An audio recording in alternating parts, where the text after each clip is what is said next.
Welcome to the Miami Heat PostGame show. I'm your host, Giancarlo Navas, and with me today, thankfully, after a win, after a long due blowout, it's been a good old-fashioned belt to ass whooping, 125 to 106. With me today are some new faces, as chat is already noticing. Supreme Weeb, 47-month free subscription. Thank you. Says, who the fuck are these people? Many of you may be wondering. I thought today was Kids Day on the broadcast, so I was going to do a Kids Day of our own on Miami Heat Beat by having our editing and producing team on the show today. Now, if you watch the broadcast on FanDuel, you know that it was not Kids Day. It was some bootleg Bernie celebration, which is not Bernie's birthday, which is always Kids Day. But we're going to do this anyway. So with me today is our editor, Jaaylan. Hi, Jaaylan. What's up, guys? Shout out Bernie. Shout out the kids. And as Lou says, the beam is lit. The lit is beam. The beam is lit. Also joining us is our editor and producer, Omar, who you have seen pop in and out with his conspiracy board. Greetings, Earthlings. Finally, we're back on track. Championships soon come. Championships soon come. And also joining us is Caroleen, our social media manager. Thank you for joining us today, Caroleen. How are you? Hey guys, I'm honestly so excited to be here. This is awesome. I've honestly been looking forward to this all day, so I'm very excited. And they won. And they won. Because it could have been worse. We could have been doing this after a 15-point loss to a horrible Pelicans team, missing half their starters. That was in the cards, though, at some point. Once they cut that to 14. I'm going to be real. After they had a 40-point quarter and they weren't winning by 15, I was like, this could go really badly. When they tied it up like 2 minutes into the second quarter at like 43, I was like, oh no, it's going bad. It's going real bad. Chat's poured in to say new faces. Hi, guys. This is our production team for everybody just joining us. I have to start with, listen, everybody knows how I feel about two big lineups. And today was a deviation from that.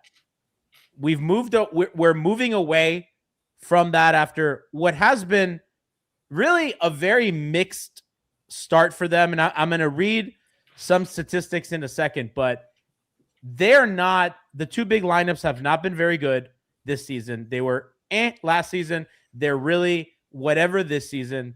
And Bam and Ware have struggled as of late. Ware really has had kind of ups and downs this season, but I think it's pretty clear that they're better apart. Bam and Ware on the floor together this season in 235 minutes, they're a -8.5 almost, with an offensive rating of 112 and a defensive rating of 120. They're just bleeding points. When Bam's without Ware, they're plus almost 10. When Ware's without Bam, they're plus a mild like 0.1. With pretty even spread all over. And Jaaylan, I'll start with you and we'll go around the room. I think it's quite funny that the first day that they abandoned this, they score 40 points in the first quarter and their offense can shoot again. Yeah, I mean, I think it's huge that you get those two bigs that are off the court and it allows like some of these guys to shoot. I also think Bam just did not shoot the whole first quarter. Like he was just averse to like looking towards the basket and shooting a ball. What I loved about kind of the minute splits tonight is that even though Kel'el Ware wasn't getting all those minutes with Bam, he was still getting pretty decent minutes. Nicola was still getting pretty decent minutes at those big spots. So I think all around it was just a huge day for those bigs and for those guys to come up against a struggling core that they can work some kinks out against. Dude, and I thought today would be like a day that Zion Williamson just bullies the fuck out of them, because they did go a little smaller. I was like, this could backfire because he's been playing really well. I mean, he's had like 30 points, I think like 4 out of the last 5 games. He's been playing really, really well. And I thought this could kind of be a little bit of a disaster, but it wasn't. No, it was not. And it was I think I'm looking at the stats here. Bam was a plus 23.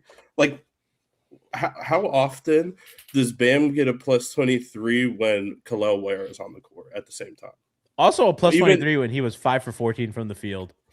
Didn't shoot or didn't make shots. Crazy. Yeah, absolutely. The praise is pouring in. Chat says G testing AI co-host software. Somebody Ryan also says I can't Elf. tell. I can tell it's AI. Jaaylan has 6 fingers. And we have advanced processing here. Omar, I for one was happy with Kalel's performance today when they were kind of separated. I mean, Bam kind of struggled, but where, especially in the second half, I thought really came alive. And I thought it was encouraging that he did it without shooting the ball well. He was 1 for 4 from 3. And I think that his better games, he either offensive rebounds like crazy, which he did, he had 6, or shoots the 3 well. But I feel like when he's kind of involved in other ways, it to me feels a little more sustainable. And they got so much production outside of him that I think that his vertical spacing helps the perimeter spacing. Okay, so that is true. To piggyback off what you guys were just talking about, I actually kind of have a different opinion on that.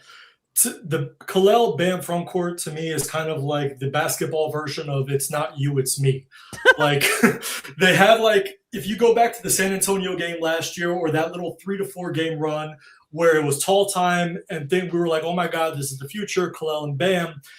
And then it kind of went down. And then there were games this year where it's looked good and then not so good. And tonight, I think is an example of, it's matchup dependent. Obviously, you're going to need it. You're going to need him, when you're going against Gobert and, Towns and them and Mitchell Robinson. But I don't think Spo's done with this lineup. I don't think that this is Spo waving the white flag. I think he's, Pella's coming back. JJ is out. I think lineups are a little funky right now. I do think he comes back to this. I do think he revisits this because, we're only 1 3-game losing streak away from, all of Miami being on fire and him going back to a million different lineups. I mean, so they're clearly trying shit. Yeah. I mean, Gardner played non-garbage time minutes today. They're clearly not bad. I was fine with it. No Kashad Johnson. I love when chat. Some people have asked, what is your vision board? It's not a vision board. It's a conspiracy board. Please get it right. No, this is why we're winning.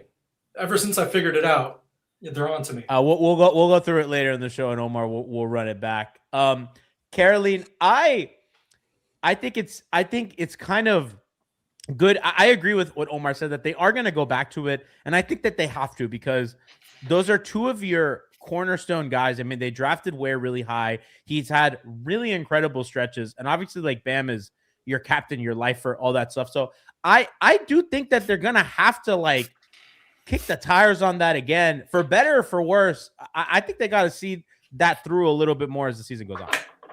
No, absolutely. I feel like this is a bit of a wake-up call for Spo, and I really hope it is. I feel like we've seen a lot this season, mainly of Kalel kind of coming into his own and, I don't know, kind of dominating a bit, on the boards, blocking. He's insane.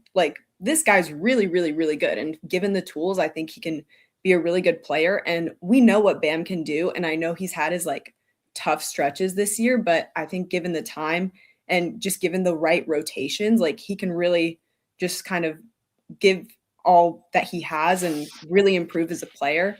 And I really think that this lineup is kind of a breakthrough for the both of them. And it's really going to help them later down the line, and especially for the team. I mean, scoring that many points after just one little lineup change is very, very telling. And I hope Spo kind of take notes of that.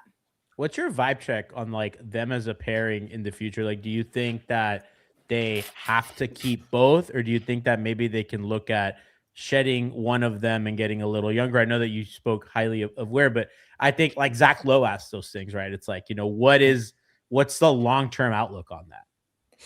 I feel like it's hard to tell right now, just because I feel like it's really been recently that Kalel has kind of come into his own on the team. And we've had Bam for so long that it would just it would suck to have him traded away or have him go somewhere else. So obviously I would love if Bam would kind of stay that kind of franchise player, but if you have to move Kellel for another piece that's really going to help like improve the team for the long run, I think you do it. But I think if there isn't that kind of package happening right now, you keep him and you develop him and you figure out the rotations to help both of them excel on this team. Yeah, like I think that it's kind of like the issue when they drafted Precious. You remember that? Like and Bam was younger then, right? And they draft a guy who's at least Ware is different in that Ware has size, right? Like vertical, like he's a tall boy. Bam and Precious were similar, kind of undersized, kind of 4'5" kind of guys, and that didn't make sense at the time. And I feel for them because I feel like they have gone through, I would say pretty much since LeBron was here, a revolving door at backup center outside of the time when they were playing like Whiteside and Bam and they had like some, but a lot of times they've really struggled with backup center. Well, that and then I'm talking in the Jimmy era, it's been bad. It's been fucking Deadman. It's been Kelly Olynyk and his little arms. It's been redacted Myers Leonard. It's been like all these poor defenders. Cody Zeller, who cost us a championship. I'll never fucking forgive Cody Zeller. That guy played like. Do you guys remember that? I haven't thought about Cody Zeller in so long. He was there to sell insurance, man. Caroleen, do you remember that? They played him like 15 seconds in the finals, and they that was ridiculous. I actually could not watch that. Like that was so bad. I'm scaring chat to like Cody Zeller or Jokic. Yeah, okay. Like, so I understand that like the organization goes through something as traumatic as that, and is like, we need to solve our backup center issue, and then they just drafted a guy that's just fucking too good to be backup center because he just is too good to be backup center, but then. Your starting center is also too good to be a backup center. And you have this weird fucking problem where they look bad together, but they're good apart, but you got to play them more minutes. And I don't know. It's just the weirdest, most fucking Heat situation ever. It's like this spoils of riches, but also like, they're the architects of their own demise. You said this the other day, though, G. I think you and Tiff were talking about we got a bag of M&Ms. They all are good, but it's all chocolate in the middle. It's the same thing. Everybody's the exact same. Tiff's like that. We have a bag of M&Ms and everything's the same. Just the coating's different. Damn. Bars by Tiff. So I don't know. We're just kind of and they won today, and I want to remain focused on the fact that listen, New Orleans is not a good team and they're injured, but they fucking kick the team's ass at home. And that's important because I've been so mad at them when they lose big game, like teams to bad teams. And then, like they're not going to win, they have Oklahoma City like twice coming up in like the next 2 weeks, Yeah. I think this is one of the two things that I've been most focused on this year. One is that the young guys are starting to play, but before I get to that, just to kind of circle the whole Bam and Ware thing, I think that, I don't know, G, are you in the position of you're not a fan of that lineup, or you don't think they will find a way to make it work? Because I view that as something that can and will eventually get figured out. But I want to know where you're at with that. Do you think you said you don't think it works? My official position is I don't think they look very good together, but I think that they need to figure it out because to me, the season isn't about making the playoffs. It's about like developing your young players, developing the right habits and learning how to play together. If I had to choose between the two, I'd choose Bam. And I've been on record, like, if you can get a guy like, like Caroleen said, like you could get a guy like Giannis or something, right? And that's in the package. Okay, like you do that. I think Ware is a good player. I think he probably tops out at like a 1 or 2 time All-Star at like the max of who he is.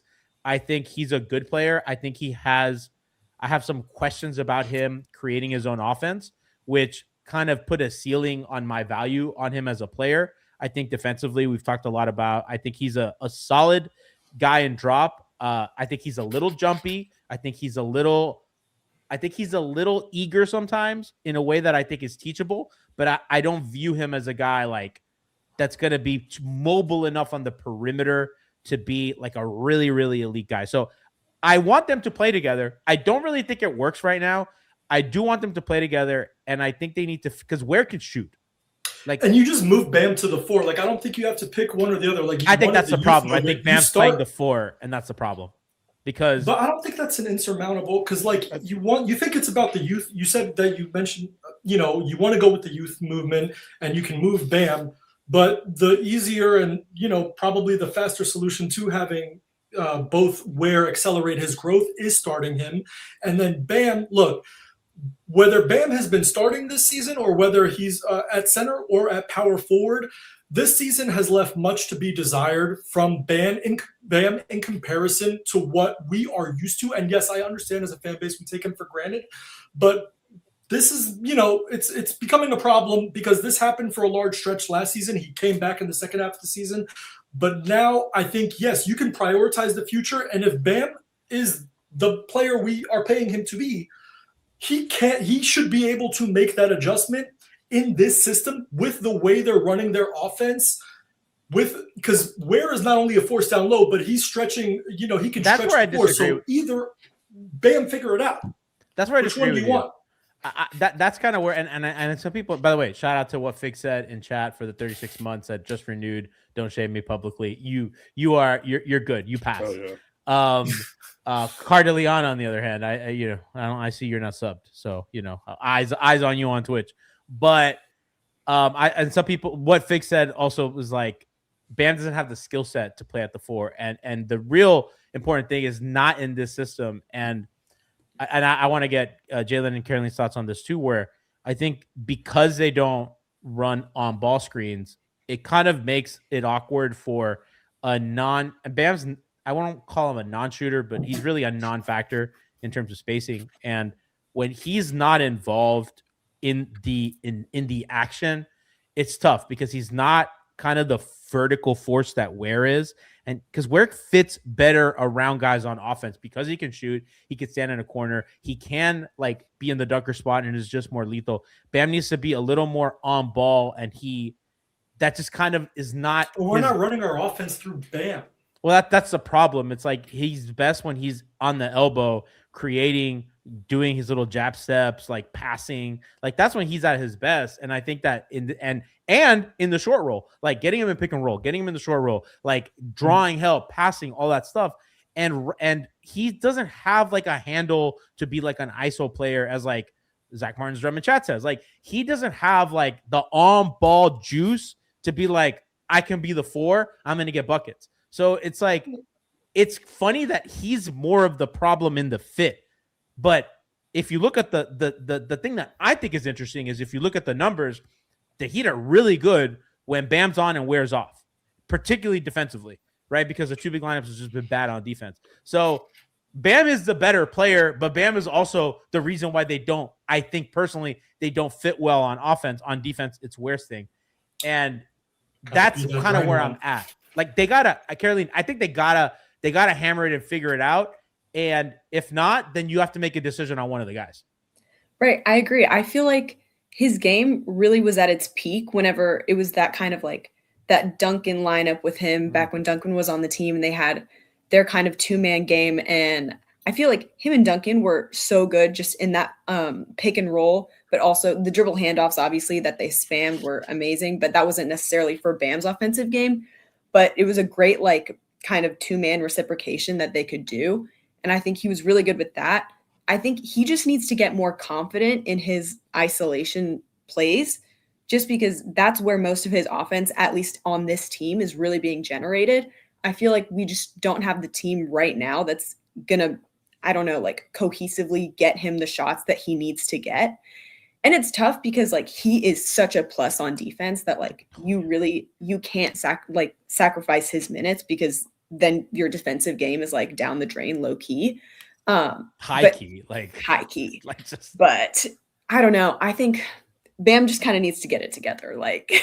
I don't know. We gotta stop babying him too. Yeah. I agree. I don't know. I just think this season, Caroleen, especially. No, Chat wants you to replace Alf. My arch nemesis. I don't know. I think Bam just kind of needs to play more aggressively. He needs to drive. He needs to, just assert himself more into the offense, especially if he's going to be our franchise player.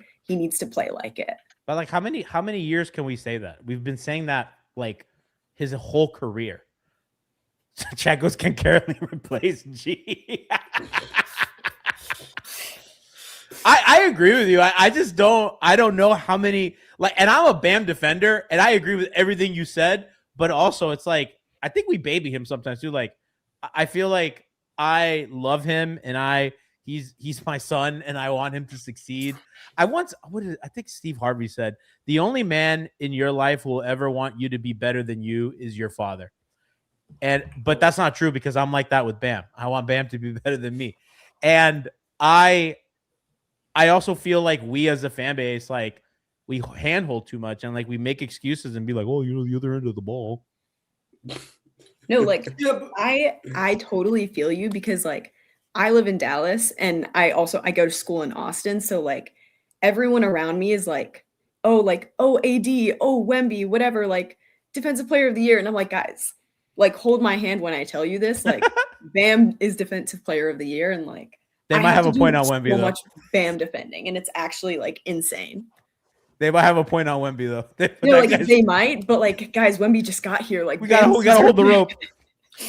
The last thing I just wanted. Oh, go ahead. Go ahead. Go ahead. Okay, so I think to the point of like us babying Bam a little bit, I think we have this like automatic thing, and I know we'll get to it later with Jordan Poole, but like we have this thing where we look at offensive players, and like Tyler Hero is a great example of this. If he can just be better defensively, wow, this guy would be really good.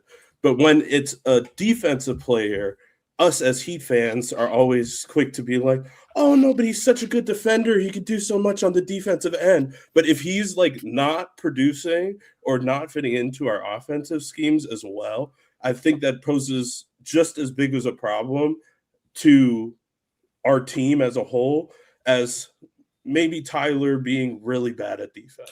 Yeah, if your offense is centered, if your offensive actions, when you have Norman Powell and Tyler Hero and Kel'el Ware and Jaime Jaquez in this current form, if your offense is still predicated around Bam at this current version of Bam, then yeah, then your point is valid. But what I'm saying is like, there are ways, like Bam is still valuable on defense and he is still valuable on the offensive end, not necessarily scoring. If we've got all these bucket getters and we've got Nico and we've got like all the young hope that we have, that doesn't mean that Bam is in this lineup. It needs to Bam is not a dude who's like, I need the ball, give me the ball. Like, he's not that guy. Like, I don't know why we're thinking that we have to like, but we're paying him trade to be him or we're never paying him to be a 25-point per game scorer. Who said where that? are we? Sorry, when are we? No, I know. But when are we? Like, that money obviously is not going to somebody who's going to score the ball. So then we're taking money from somebody who's scoring the ball and putting it into somebody who's going to defend and is going to be a great defender. I'm not saying I'm anti-Bam. I love Bam. I want Bam to be a part of this team and the vision of this team future. What I'm saying is, if he is obviously the thing in this offense that is stopping us from taking the next step forward, there needs to be some sort of adjustment made. I know the biggest thing that we have with Kel'el, the shooting is great. The biggest addition he is being a dunker, being a lob threat, going and attacking the rim. Bam's best asset is going and attacking the rim. We can't have two guys going and attacking the rim, or else the spacing is just not going to be there. I understand. Where's the seventh 3-point percentage in the league right now? And that's great. But I love that for him. But at a certain point too, like we have to realize, like, this is not Karl Anthony Towns either. Like, this is not saying that I want Karl Anthony Towns over Kel'el Ware. I'm just saying he's not at that point as a shooter yet. He's a great shooter on his volume and what he's doing. He's not jacking up 10 3-point shots a game. Rasheed Wallace, Ben Wallace. Well, like the thing also, which I think is important, is like Ware is, they're almost all assisted baskets, right? So it's like he's not creating his own stuff. And the other thing that kind of to jump on both of your points is that, and something that we don't talk about enough, offense is more important than defense They're not equal. I think we often assume that they're equal parts of the ball. The 15th best defense in the league is Boston, and they allow 114.5 points per possession. The 15th best offense in the league is Phoenix, and they allow 115 points per possession, per 100 possessions. So the average offense is 1 point better than the average defense. And I would think that if we look at every year, it's probably an even bigger gap or more.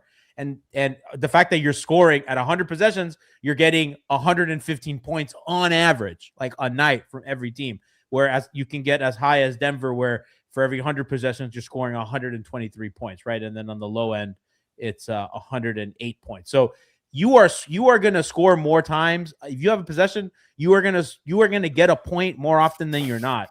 And I think I don't know if that tips the value to defense more than offense, but certainly they're not the same.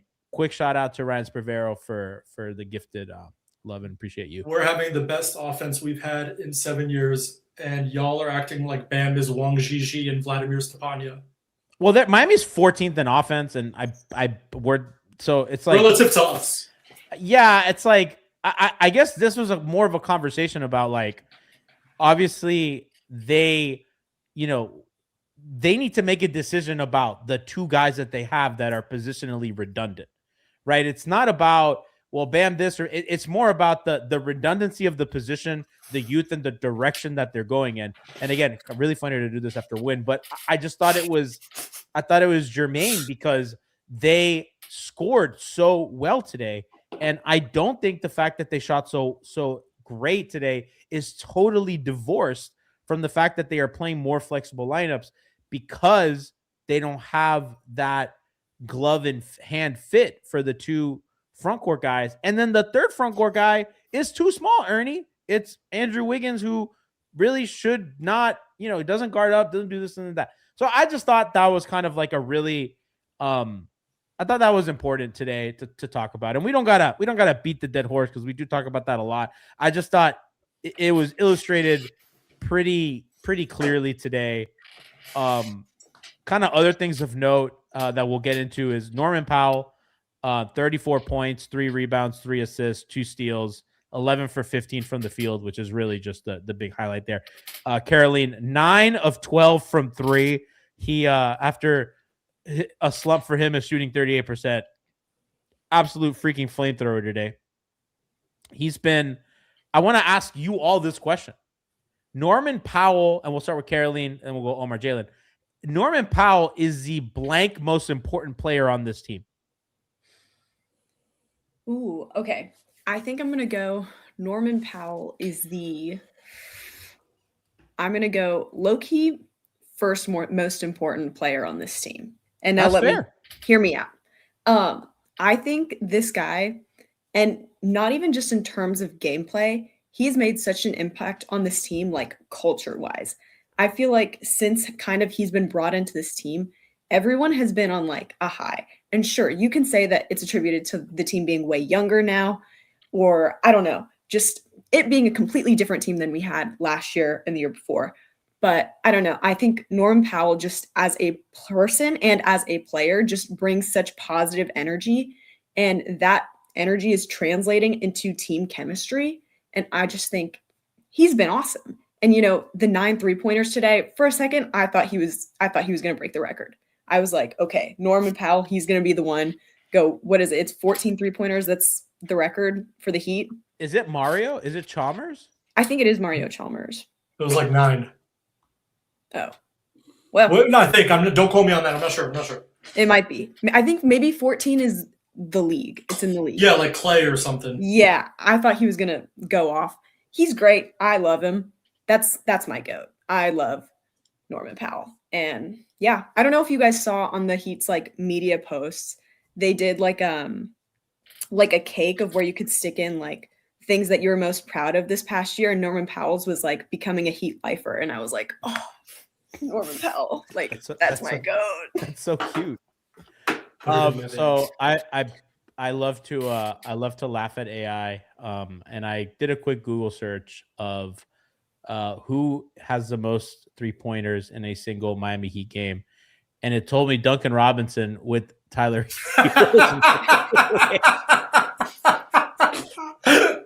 They all look the same, folks. They all look the same.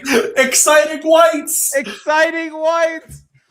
I can't blame AI on that one. I mean, they look very similar. That was funny. So Duncan Robinson, which I don't even know if I should believe that because it got the wrong picture. So I know at one point Chalmers did have the record with 9 against Sacramento. Norm finished tonight with 9, but short of Tyler Robinson, I suppose. Omar, he is the blank most important player on the team. Norman Powell. Okay, so number 1 is Pele. I would say, all right. Here's the crazy thing. I know he's second, but I'm not sure who number one is. I don't know if that makes sense at all. That's really funny. So you have him locked in pen at 2, and you don't. Somebody's either 1 or 3. The reason being is because like there were games without him. There have been games without certain players in the lineup this year where things have either looked like other guys have just stepped up, the train kept on moving, or not. And I don't remember us I remember us winning like a couple games in a row, like when Norman stepped out. And obviously, when you see him come in and just drop like 47 points in the first quarter every game, you can't replace that. But that is also a product of this new offense that we have been running this year, and also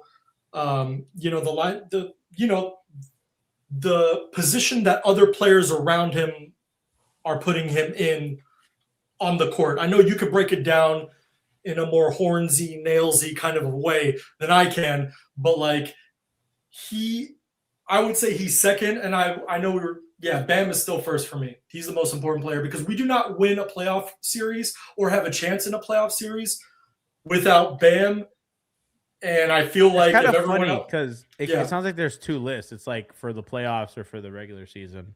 To me, I view everything through the microcosm of like what happens. Like, how far can we go?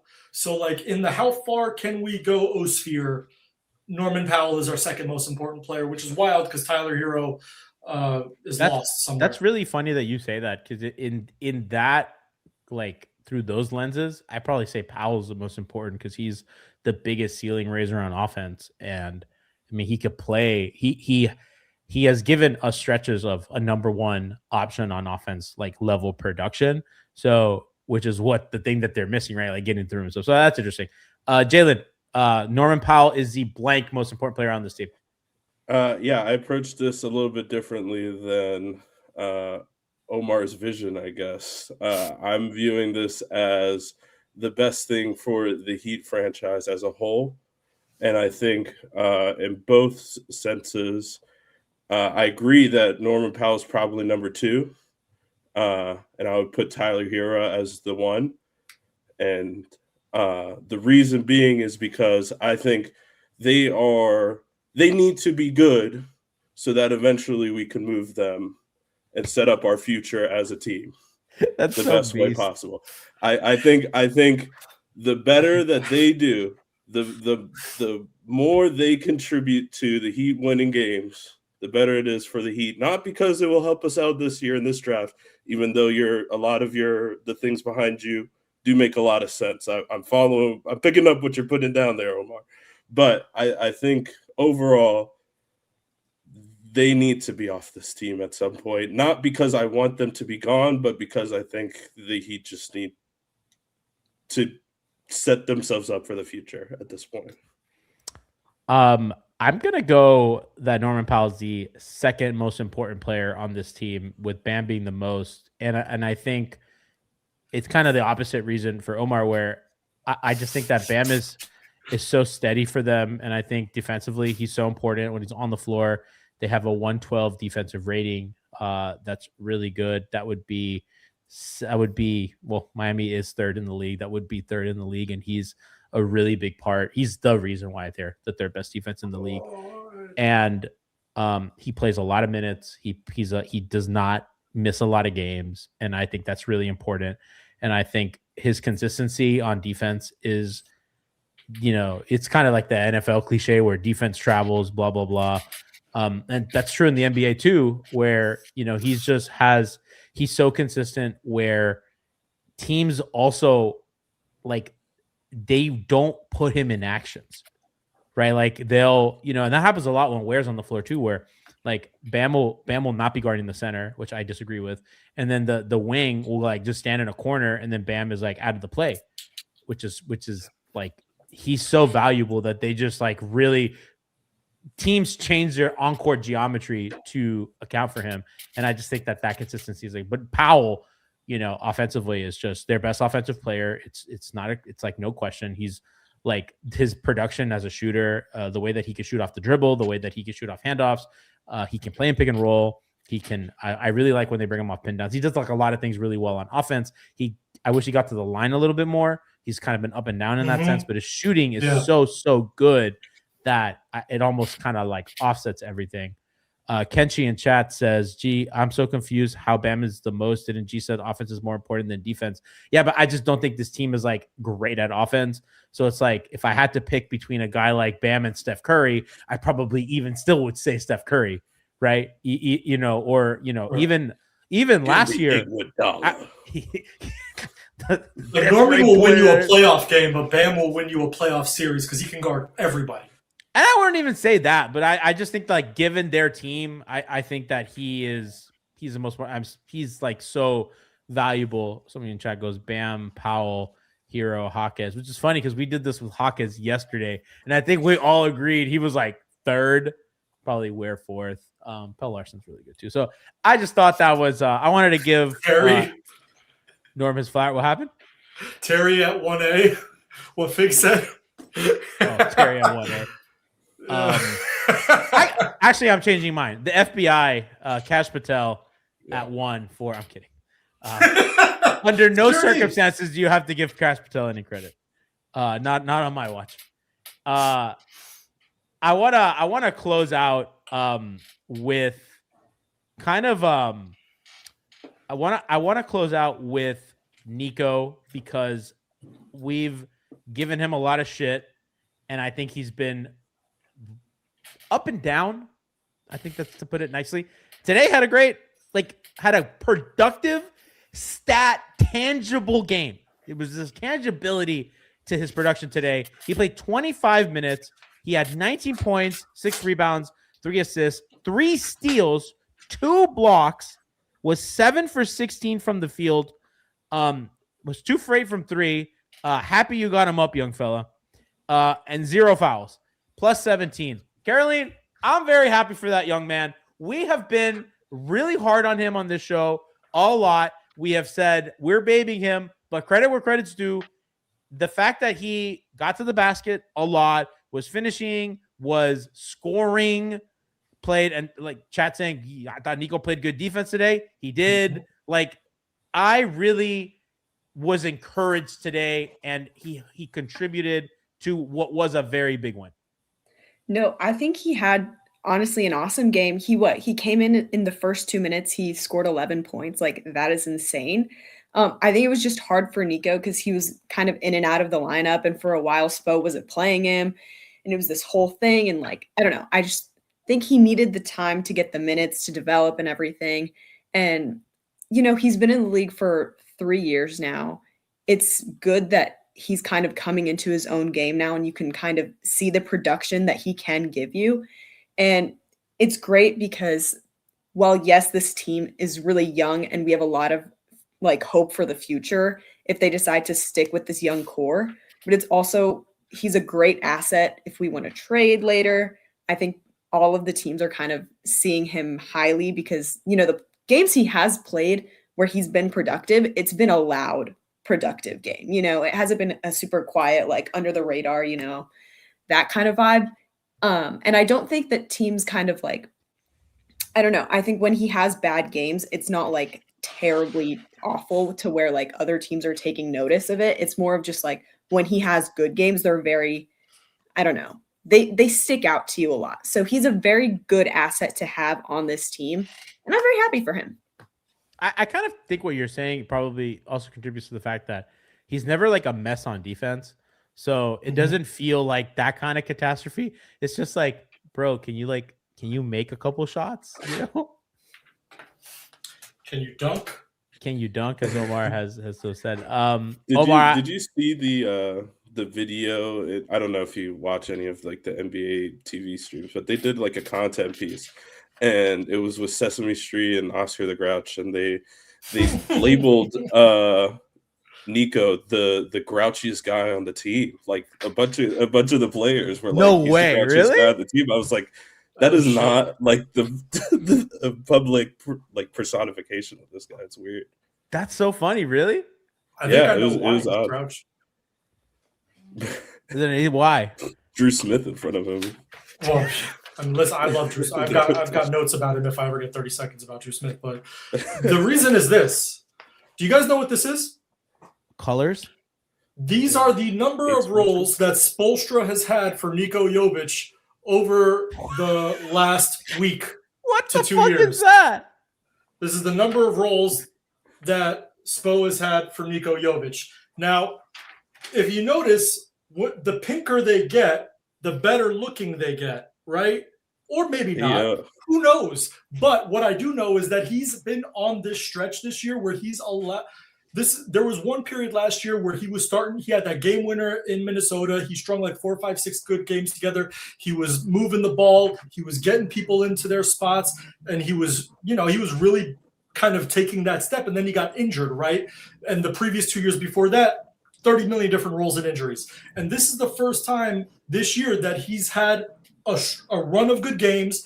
And then he had that dip. And when that dip happens, normally either it's an injury or Spoelstra just yanks him. And this is like what I feel, and you knock on wood, I feel this is the first time that Spo is letting him play through it, I think, even though earlier in the year he didn't. And this is what we're starting to see. We're starting to see, okay, some games he's doinking shit, and then other games he's the Omar, man. what the fuck did those colors mean?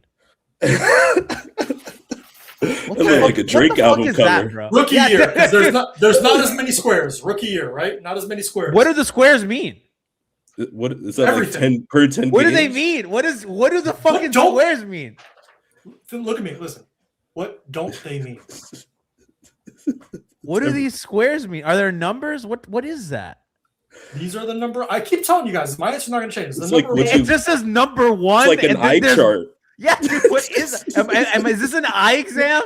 Why do you think Nico is so frustrated? I told you I had the answers. I've mapped it all out. I figured it all out, guys. He's grouchy. Anyways, go ahead. Omar's special interest is charts. Special interest groups. Jaaylan, I'm happy. I'm happy for this young man, even though I'm confused about the positional chart we just looked at. I don't know what's going on. What is this play you got drawn up back there too? Like there's so much going on. Yeah, no, Let's he's gonna when we finish the Nico conversation, Omar's gonna explain the board. Yeah. All right. Nico has been awesome to kind of see this game. I mean, he contributed in a lot of different ways. Finished plus 17 as well. Yeah. Damn. What more can you say about the kid? He really stepped it up today. I'm just happy because like I I feel like sometimes we're like really hard on guys. Like I've been really hard on Hero like throughout like doing this show. I've been hard on.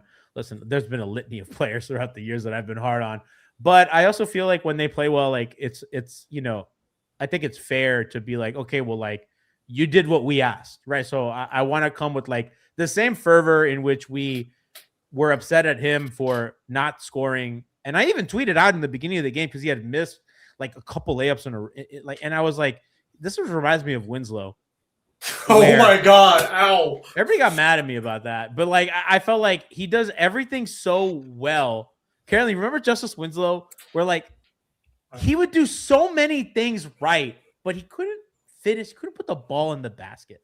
And I felt Nico could sometimes, it reminds me a little bit like that, where every time I talk about him or we talk about him, it's like, oh, but like, look at all, he did this. It was so good. And look at the way he fought around the screen. And wow, what a good pass that they missed the corner, And I just feel like he just did the thing, right? Like he finished, he put the ball in the basket, scored, and then did all the other things that we always be like, yay, Nico.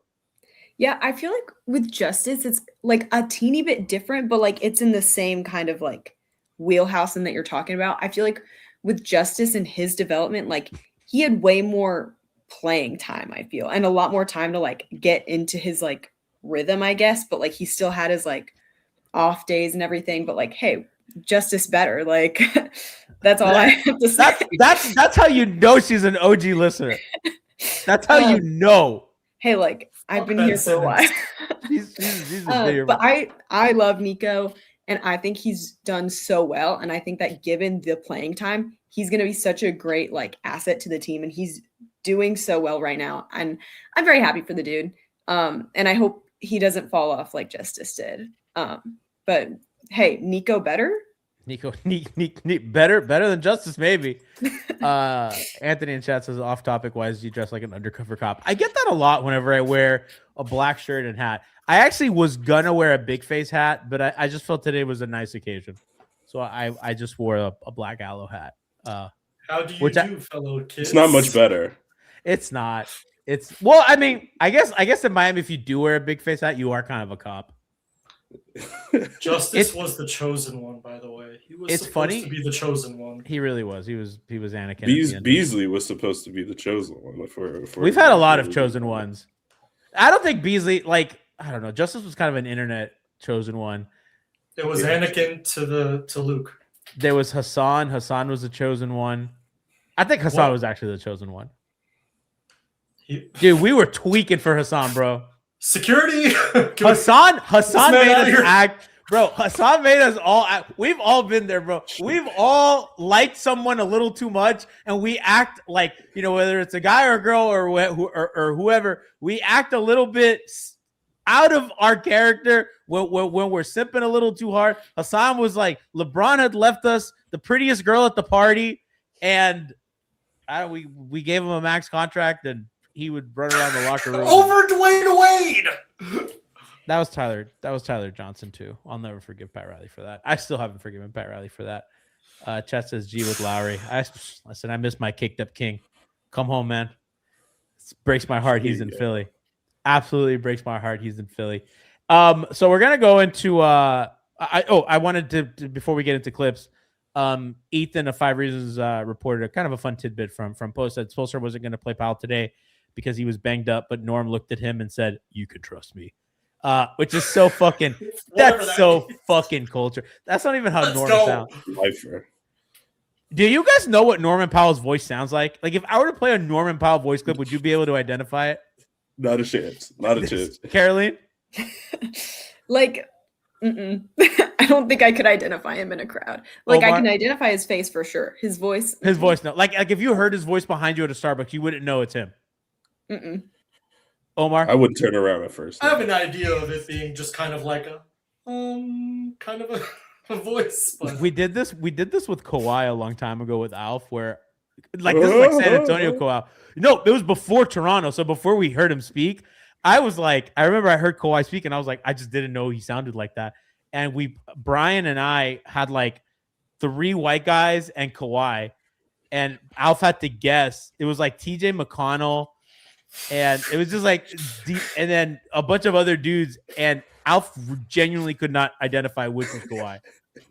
That's awesome. It was one of the funniest segments. Okay, so we have listen, today, for as good as the game as it was, and there are a lot of Pelican players on here, it's time for really the segment Sweep in the Nation. Do you work on that shot? What kind of shot is that? No. Oh my goodness, Valentine! No. Whoa. Have you ever shot that shot? Looking for Steph. Now Draymond's got it. What did he do that for? Draymond. Do you work on that shot? Yes! Oh! When? It's Cody Martin, you gotta hit it! Oh! Step back, one leg and go.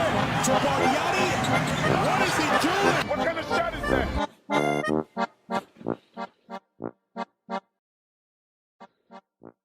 You know, underratedly funny, which I've never noticed in the segment, is the player doing the reverse dunk and misses it. I've always paid attention to what everyone's saying, never the actual. That was crazy. Step back, What is he Bargnani. doing? What is he doing?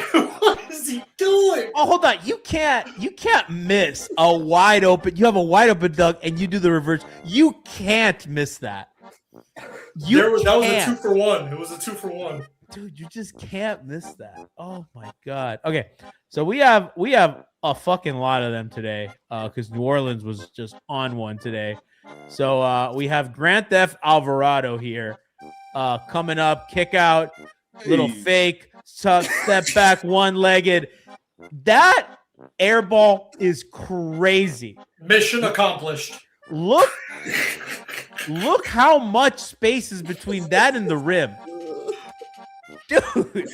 Yeah, why did he think about it so much? You can see the thoughts going through his head. You know what It's he like, looks oh like? my god, I got the ball. Oh my god, no. Step back, one-legged. You know what he looks like? Have you ever seen that like meme of like that guy in like I don't know if it's like India or something where he's making coffee and the guy's like shaking a lot and it's like he's not going fast, he's just shaking a lot. That's what Alvarado looks like. It's just like a lot of shaking, not a lot of direction. It's just this poor guy, Grand Theft Alvarado, one of the better nicknames that we have right now in the league. This is the close-up. This is basketball terrorism. There's nobody I like to watch less in this league than Jordan Poole. What is Jordan Poole doing? Jordan Just Poole You gotta is see it in real time. This was Oh, LA Fitness basketball. LA Fitness basketball from truly one of the jokers of all time. We have Alex Musabai's guy, Fears. Got Zion on the dribble, kicking it out, corner three.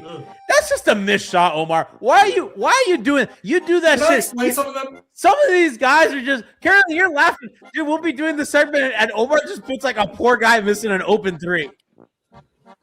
Can I explain? The reason Please. I put one of those in there is because I want to make sure that we're not just jokes and bits. I want to make sure that we're still on our toes and you can differentiate a really ugly and atomically bad shot That's a good versus shot. a shot that needs to be worked on.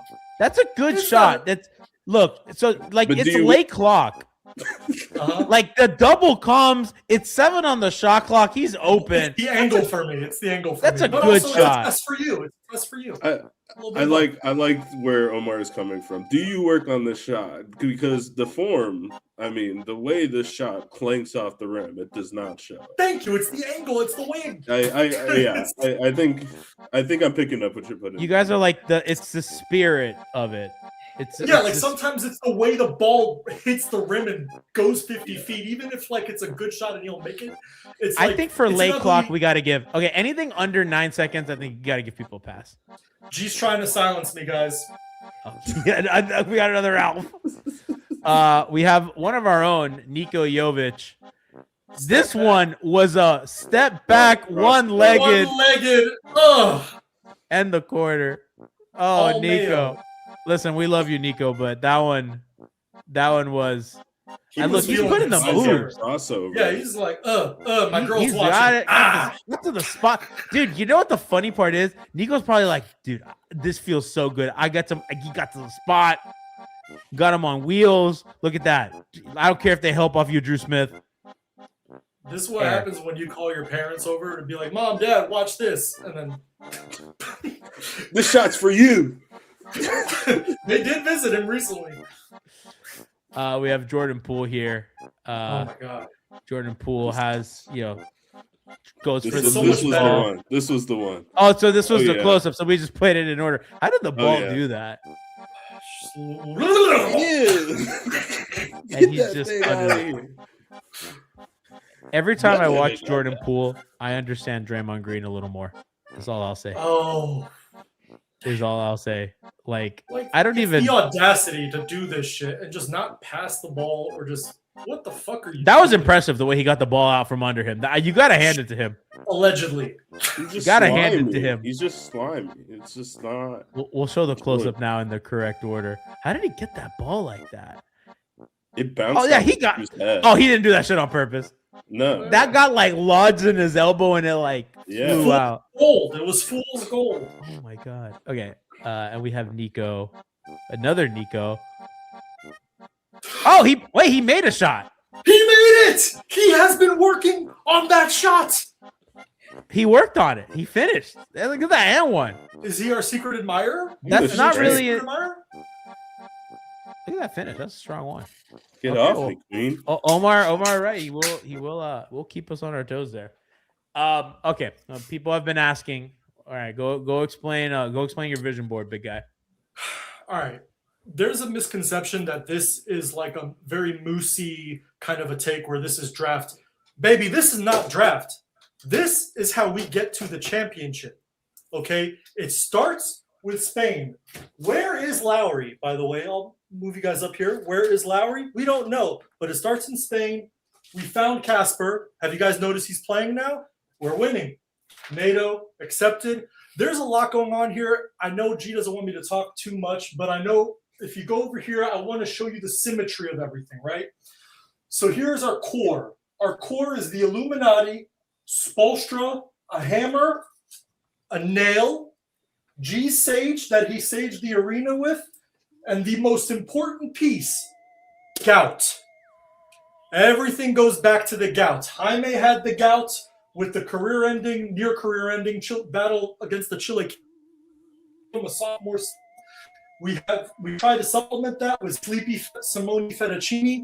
He got off to a good start. We don't really need him anymore because Jaime Jaquez has beaten the gout.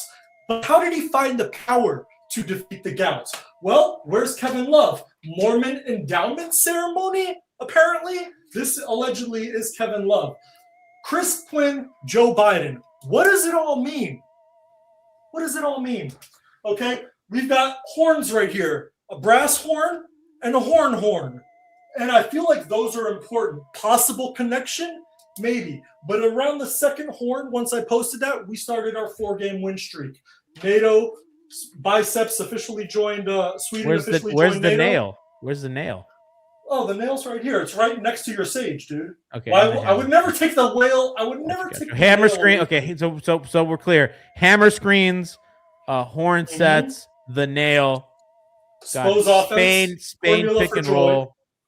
This is the formula for joy right here. Okay. Casper, Illuminati, new offense. Kashad's an FBI informant, Okay. not Terry Rozier. Misconception. It's Kashad. Okay, good to know. Okay. Well, we learned a lot. I think chat, we learned a lot. I learned a lot. Chat says that you're Jeremy Stech's cousin. I would be so lucky. That's a handsome man. People are also asking, where does the massage gun play into all this? Is that the reason? Is that the missing piece? That you might have to look into that. You'll report back on another show, so you'll get on that. You'll report back. Ow, my knee. Fuck. in the meantime, I want to thank this wonderful panel for coming on and for doing this nonsense with me. I want to say while they're here, we've had a lot of changes in Miami Heat Beat over the years, and if you've been listening, we've gone through a lot of different people and different phases of what the pod looks like, and I think this has been one of our best years ever, and I think these are the real reasons why, between what Caroleen is helping us build on social media, especially on TikTok and Instagram, has been such a help for the outreach and for she's killing this shit. The ideas that she's bringing and really just the hard work and the perspective. What Jaaylan has been doing, helping us get clips and just as a creative force, and Omar helping, just the work that Omar does and Jaaylan and on the video editing side is just so huge. And the reason why we can clip games is because Omar's doing it. And the reason why, you see your favorite Heat Beat moments on socials is because of Jaaylan kind of doing the dirty work and getting the edits in and putting his own spin, and Caroleen kind of getting them out and helping create a plan, because Lord knows I'm very disorganized. So I just want to, and fresh faces are always good. So I want everybody in chat to please show your gratitude to these wonderful people. There's also Ollie, who's sick, who's our assistant producer, who's been really a fucking lifeline to me every day, helping me get the show set up. And Ollie can't be here right now because Ollie's under the weather. But I just want to thank, I want the audience to see the faces that are a part of, everything that we do here, because this is a family. We love you guys. Jaaylan, thank you so much for coming. Anything on the way out for the people? Al's been real quiet since the board has come out. That's all. I'm gonna say. Al's been real quiet since the Detroit loss and since the board has come out. So Omar, keep doing what you're doing. You're doing the people's work. Omar, you got anything to say on the way out before they see you and your conspiracy board in like 3 days? Championship run soon come, but I just want to shout out one of our Twitch streamers, Ryan, who said when the light shines on a specific part of the board, it could be an Indiana Jones situation, which is my favorite thing I've ever heard in my life. Indiana Jones situation. So, and Darkside says, thank you guys for all the love and support. And thank you again to Caroleen and Jaaylan and Ollie, who have been killing it while I do silly stuff. Caroleen, anything on the way out for the people? Heat win. We're winning the championship. I see the vision. Heat in 5. You're the fucking GOAT.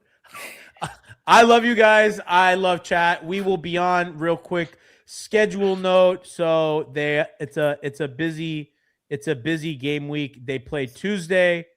And my calendar is not loading because of course it doesn't. Okay, there we go. My calendar's up. See, I'm so disorganized that if I don't have my calendar up, I don't know what's going on. 8 p.m. start, so a little bit later. Heat Timberwolves, and then we have on Thursday Heat Bulls, and then Saturday Heat Pacers. Why do the Heat keep playing the Pacers on a Saturday night? I would like my Saturday night to be free of Indiana Pacer basketball, and Nemhard, but unfortunately that's the cross I bear. And then quick note: Miami will be playing Oklahoma City Sunday the 11th. So that's going to be a big one, and that's going to be a really big week. The following, it's going to be Oklahoma City, Phoenix, Boston, and Oklahoma City again. If you're in Miami that weekend, remember Unrivaled, the Women's Basketball League, is going to be in town. Take a stop off for that. That's really fun. I'll be out there. Tiff's coming down to be out there. So if you're there, come say hi.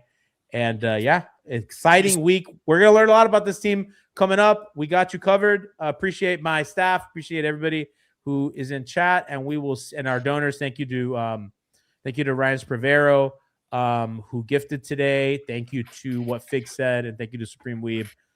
We love and appreciate you. CM 100.1. Didn't see you today in chat. Hope you're there. Appreciate everything you've done for us this season. And we'll talk to you